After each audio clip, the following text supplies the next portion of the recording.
Welcome to A Glimpse into the Moment. Today's episode, we're going to talk about trauma brain. Mm, mm, mm, mm, mm, mm. What is trauma brain to you? Trauma brain to me, and it's hit me this week hard.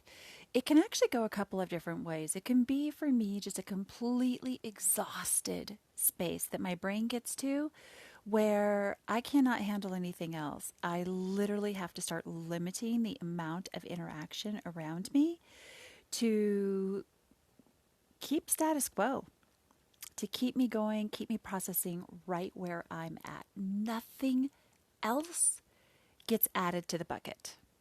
Have you ever experienced that?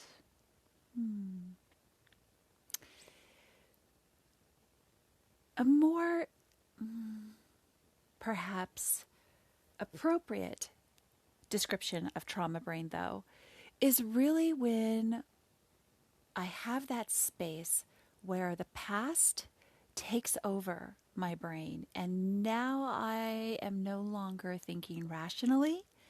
I am thinking from my past trauma. I am reacting emotionally from my past trauma. I am likely even projecting that onto people around me from my past trauma. Typically, only people who are incredibly close to me, who I feel incredibly, truly emotionally safe with. So that is a very small number of people in the world. It's maybe, three, four, right? It's really small. And typically I will, without even realizing it, push my chaos onto them in a way that my past would manifest. For instance, I might convince myself with my trauma brain that someone's going to leave. They're going to leave my life and I'm never going to see them again. There's no reason that they would want to be around. I am not worthy of their time, their energy, their thoughts, their love, the energy and space that they give me in their life couldn't possibly be something they actually want to do. I'm a burden. Trauma brain. Always leading with the negative, always leading with that narrative, that learned behavior narrative from a billion years ago. I am that old. Okay, I'm not. Right now, I can imagine a couple of you rolling your eyes. It is what it is. I am a 51-year-old woman with a curvy vivaciousness and a trauma brain. Oh, trauma brain hurts. And I don't even know sometimes when it hits. Recently, I very, very, very thankful to John, my friend John, for pointing out to me after I almost believe that I pushed my fears. First, I abandoned myself and I didn't tell him. I just expected him to read my mind with my hurts, right? I had journaled all about it. Oh, I had journaled it all out, how I'm sure that this person has just decided I'm not worthy of his time. And he's not the first person or the only person I've ever done that to, but my emotional self was hurt. Very, very hurt. No fault of his, right? This really was too big of a week, completely overloaded in exhaustion. Really, so here's a rundown of my week just to make you laugh, right? So just so you know that when you have a crazy hectic week, you are not alone. There's a billion other people having the same kind of crazy hectic day, right? So therapy, well, it's not a day, it was like a 3-day rolling thing. Therapy, therapy, therapy, 3 hours of therapy. The next day, absolutely exhausted from therapy. So kind of like a therapy hangover, right? And Start the day with a specialist, get a diagnosis on a permanent medical condition. Um, Nothing life-threatening, but caused from long-term abuse and stress and internalizing and abandoning myself. So that hits me. That hits me hard. I push a meeting to a Zoom meeting because there is no way that exhausted, emotional Nita is going to put herself in a position to be attacked, because I know I'm going to be. I know that somebody wants what they want, and they're going to chase me out to the parking lot again and in public again, demand to know why I won't do what they want me to do. Because it's my life, and I just need you to hear me say no and accept it. That is what it is. So after that, I come home, go through the meeting, I tell the whole family who's home. Some kids are at school. I'm going to take a nap because I feel really exhausted. So I take a little nap. It's lovely. It is a lovely nap. I wake up. I'm just really kind of getting my whole self around me. There's a basketball game that night, so I kind of would like to go to that basketball game, but I'm not sure if I'm going to feel like it, right? Just about that time, I'm debating, are you going to go to the basketball game? It's still hours away. It's 2 something in the afternoon right now. And I hear a dog fight erupt. And within seconds, my daughter is yelling at me that one of my sons is crying. I get downstairs. He's coming up the stairs. And he's been bit by the biggest dog we have. And it looks pretty icky. Calling my ex, no, we're not talking about the dog right now. No, that's not the focus. We're talking about the kid. Here's a picture. I think I think he needs stitches. We agree, he's got to go get some stitches. So we invest the rest of our afternoon, my kiddo and I, at the urgent care getting looked at. And they didn't do stitches. They did steri strips because of a dog bite. They wanted to leave it a little bit more open. Okay. So we come home and I am upside down exhausted. Completely upside down exhausted. Somewhere in between coming home and the next morning, I get 2 emails. One says I've passed a course, a college course, and I've passed it with very good marks, right? Right, the second to the highest marks, not the lowest. So I think there's 3 sets you can get. I get the second to the highest, or the middle, either way you want to call it, right? I do really well, but I'm so disappointed. I'm so stupidly disappointed because I wanted to do better. Never mind the fact that I had been, had a hospital visit, been in bed for 3 weeks, super, super sick, hadn't drove for 4 weeks, barely was recovering, had locked on PTSD for months, depersonalization, panic attacks. Just never mind all of those realities of my year, my 2021.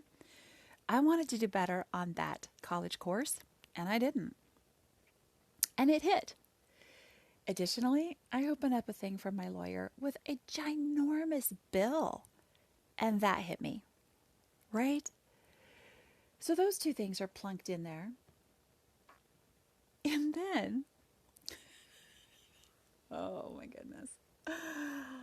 I wake up the next morning, getting kids shuffled around to where they need to be. And after dropping my daughter at school, 2 days, 2 classes, that is her post-COVID social anxiety disorder schedule. And it's amazing that we're back in school. So I'm incredibly proud of the work that she's done to get there.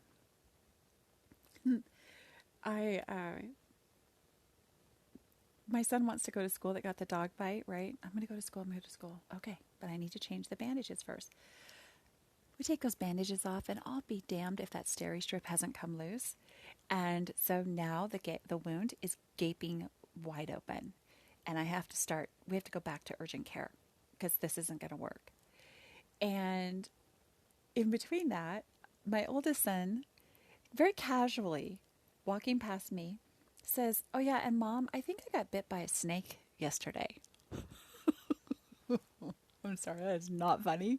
But I literally stopped dead in my tracks and said, "What? You got bit by a what?" So I literally have to chase the kid down, pin him, like, "No, you're not leaving this room. Show me what you're talking about." And sure enough, he shows me two what appears to be puncture marks on the top of his foot.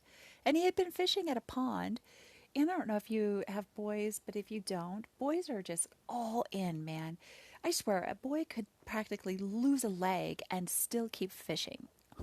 And they'll be like, "I'll deal with it later." So I'm really quite flabbergasted at this point. So my couple of days, right? My 2.5 days, truly 3 days, are massive, and I am exhausted. I am beyond my capacity. By the time that the dog bit the kiddo on Wednesday afternoon, I'm in tears. I am fighting tears as he's like trauma sleeping all the way in to the doctor's, like a 45-minute drive to where we needed to go. And you know what I mean by trauma sleeping? When you have an injury and you're in shock, and then you're just like, "Oh my gosh, he had to sleep." So he slept. I am fighting tears the whole freaking way. And it is a swirling. There's no real reason. He's okay. I don't know what's going to happen with the dog, but he's okay. It's on his arm. The dog didn't try to kill him. He did a big old warning bite. "Get the fuck away from me," he said, and he let go of him. He's traumatized, but he is going to be okay. But everything, like, I am upside down, exhausted. I've already felt sick, and all of the stuff, that diagnosis hitting me, the emotional stuff around, that shouldn't be emotional around a volunteer position. It's incredibly ludicrous. Just too much. And I feel completely overwhelmed. So the next day, I get my daughter, drop her off at home. We still haven't picked up the antibiotic because there's been no time where the pharmacy's been open for the dog bite kiddo. And now I'm driving, and I'm not supposed to be doing that, but I'm trying to get my kiddo with the snake bite an appointment at the pediatrician. We get one for 3 o'clock. He's 18. He can go by himself. And I'm driving that kiddo back to the ER, or the urgent care. Again, he's falling asleep. I'm in tears. And I'm not really understanding where my emotional chaos is coming from, but I feel it. I know I'm exhausted, and I feel it just swirling through me. It is consuming me. I'm not even sure. It's better today than it was the day before, but I'm not even sure, like, if I'm going to be able to get into the urgent care without tears just like streaming down my face. I feel so ugh. Every time, though, that a new challenge presents itself, if nothing, I am great in a challenge. I am great in a crisis. I am great at managing crises. And so the minute that we had to get out of that car, the minute that kid woke up, boom, it was off. I turned everything off. I suppressed everything, and off I went to do the next task. And so this go around in urgent care, after lots of people looking at him and re-cleaning the wound, and wound cleaning is really quite a gross thing. Just gonna park it there. Anywho, they decided they were gonna stitch it. After all the options, including a splint and leaving it open, light stitches, so that it's still kind of open, but can drain. Dog bite apparently is to be a certain way. Light stitches they're going to do. Okie doke. So you can see just over that description of my 3 days how much emotional chaos there was in it, and how many things amidst, cooking, cleaning, picking up after people and myself, and just normal life, trying to work amongst that. Really? That was impossible. That was impossible. Normal life had to stop. And we went into crisis mode for 3 days, really. Because therapy day, we have leftovers, or somebody else cooks, or we buy pizza. Because therapy day is not a day that I come home and cook for people. I come home and I retreat. That is my time to be processing and healing. So, when we look at trauma brain, we have to be realistic about what's brought you to the point of having an emotional brain, having your past suddenly come from memories really, possibly really deep and really, really far away to hanging right in front of you, and that you're leading with that. You are leading with the hurt of the past. You are reacting to your present with the hurt of your past. Stick with me. Let's take a quick break. On the other side of it, we will finish out our talk on trauma brain.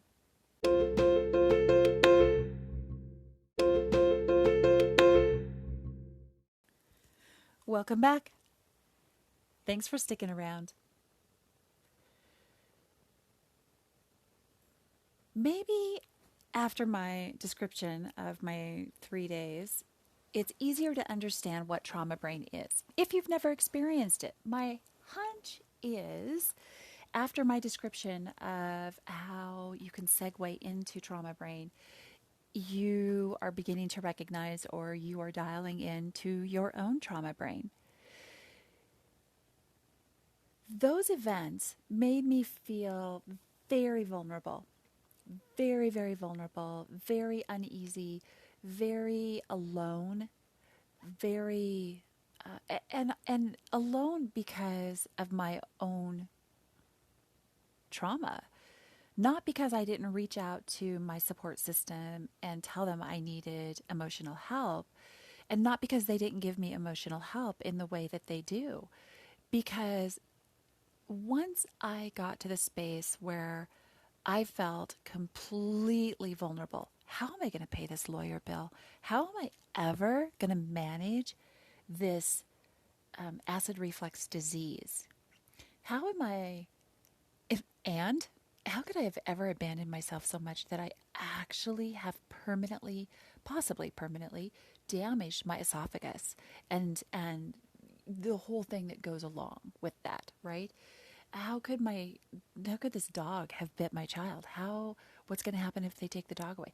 This overwhelming thrust of real life in such a short time span. Not to mention a snake bite. I mean, honestly, really?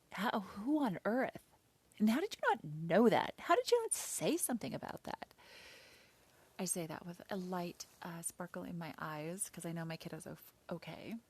And I also know it wasn't a snake bite. At least the doctor believes it was not a snake bite. Looks like one. Honest to God, it looks like one. And she gave him some stuff to use for it. So whatever it was, we're taking all precautionary measures. But honestly, all of that transported me. That vulnerability was the key. It transported me to a space in my life where I really wasn't safe. It took me all the way back to abusive spaces in my life. And that is not anywhere where anybody wants to be. But more importantly, we don't recognize it sometimes when we're there. And it took for me, somebody telling me, I don't know what is going on with you. I don't know how I've made you mad. I can feel it. But your emotions are your responsibility. I'm right here. Essentially, I'm here and I'm listening. And that was enough. that was enough to push me into being honest and authentic with Nita.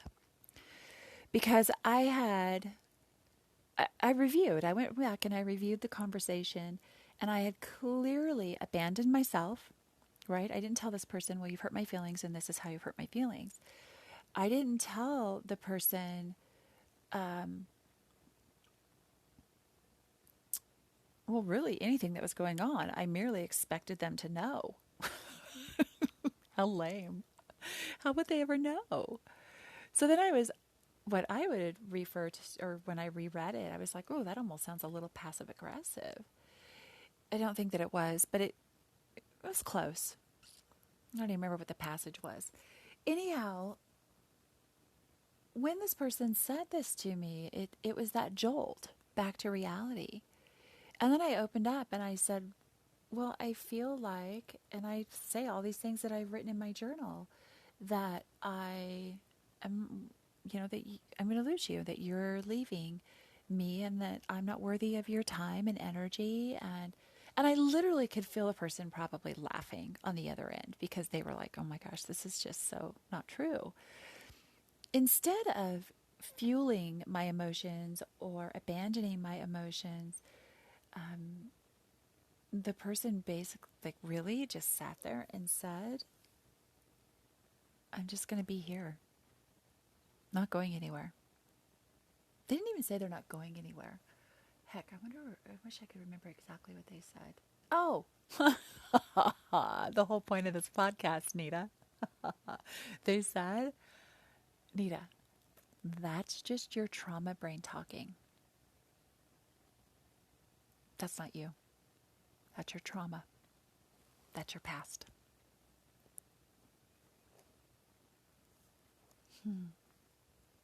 Well, that hit. That hit hard. Yeah. I was completely living in the past. And that wasn't fair to them. Thank goodness they were an emotionally stable, strong, capable person that they were able to not own, not be hurt, not be damaged by my trauma brain. It's not often now at this level of therapy, at this level of work, self-work that I have done, that my trauma brain gets, real quite honestly, so pissed off and runs right out in front of me. But clearly it still can, and clearly this space hurt. It hurt really bad. It was awful. In my mind, there was no reason that this person, who's been my friend for 2 years, my best friend, there was no reason that they would stay in my life. I simply wasn't worthy. There was no reason that they would trust me, that they would believe in me, that they would find me interesting, that they would, the list goes on and on and on. And as soon as he said, that's your trauma brain, I was able to put everything into perspective. And I came back and I apologized. And he said, you don't have to apologize. I completely understand. And I said, no, I do have to apologize because I allowed myself to think the worst of you. And you've done nothing but show up. In 2 years, you have done nothing but show up. Every day of my life for 2 years.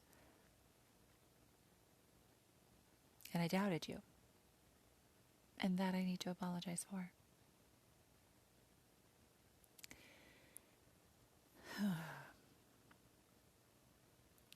Our trauma brain, whatever your trauma is, whatever your past trauma is, your trauma brain can hit you and consume you if you are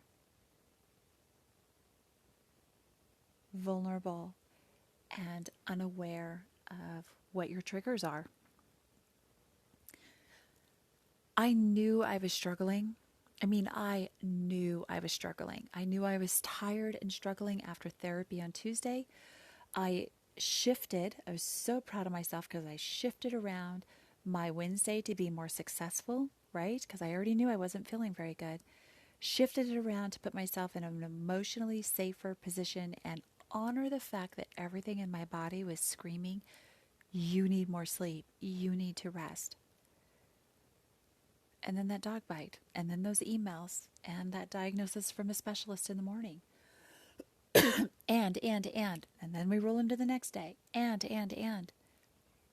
You cannot know all the things that are going to come at you in a day. And that's okay. It's okay. What's not okay is once you find out, once you realize that your past is now leading your future, leading your present, leading the moment, the path that you're choosing, it's not okay to stay there. You need to do the hard work to get out of there. So before my friend informed me, your trauma brain has taken a hold of you. It's not how he said it. I had journaled. I sat down at my desk and I journaled for 2 pages. Oh, it's real quick. I love writing. I write really quick. Maybe 20 minutes, but the tears just fell. That isn't normal for me. And that should have been a clue for me to know what is going on, right? This isn't normal for Nita. But it wasn't. I didn't clue into my trauma brain right then. So I know that I have to find a healthier mechanism for recognizing when I am being led around by the past. So the past needs to stay way back there. I've done a lot of work in therapy to keep it back there. But sometimes I'm going to have to do a little more work, right? Growth never ends. There is no cap on growth. And I refuse to go through life being hurt, being a victim, being resentful, being hateful, being passive aggressive, ignoring other people's feelings and truths. When somebody comes to me, when my friend came to me and he pushed back and he said, this isn't me, this is your emotions. He was totally right. He was totally right. And on the one tiny little thing that triggered all of this, I hadn't talked to him as much as I normally do. And that was the trigger. That triggered all of my insecurities. All of them. And he said, yeah, that's true. I had a kind of crappy week too. Okay. Well, I'm sorry. Now I feel silly. Right? But he didn't make me feel silly. He didn't abandon me. He didn't say, oh, that's terrible. Oh, I despise you. He didn't say any of the things that I imagined would happen. He just said, well, those are yours. And it's okay. I'm going to stay right here. There is power in creating relationships where people value you in all of your emotional spaces. If somebody only wants to hear from me when I'm happy, they don't belong in my life. They don't. Because I will no longer only have one emotion. That is incredibly deafening. That actually gets you to really dark spaces. When you abandon all your other emotions and you only allow yourself one or none, we're not doing that anymore.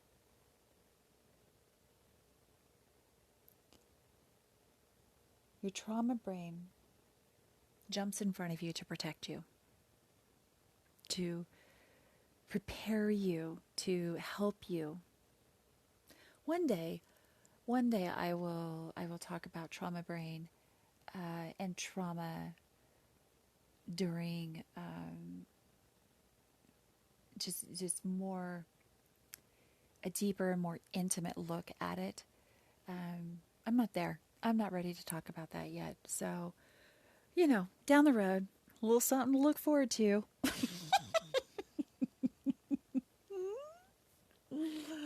Oh, well, my sweet glimpse listeners, focus on healing. Focus on putting you first. If you put you first, everything else will fall into place, I promise. It does. If you truly, genuinely live authentically for you, everything else will fall into place. I am looking forward to hearing from all of you guys. DM me, send me your messages. Let me know what's happening in your lives. Let me know if you'd like to be a guest on the podcast. I am scheduling people, looking forward to having more guests, and looking forward to the trajectory. Okay, I'll work on that one. Looking forward to the upward swing that I'm feeling. The more that I deal with what is right in front of me, the more that I acknowledge the chaos, the happiness, the lows, the triumphs, the more that I live my life, truly live my life, celebrate my life, the more doorways that open up for me to do so. You guys have an amazing day. Do some breathing exercises. We haven't done those in a little while.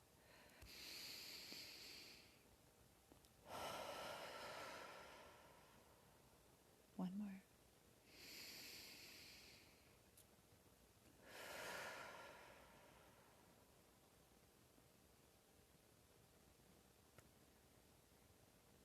Make a gratitude list of all the things that you're thankful for.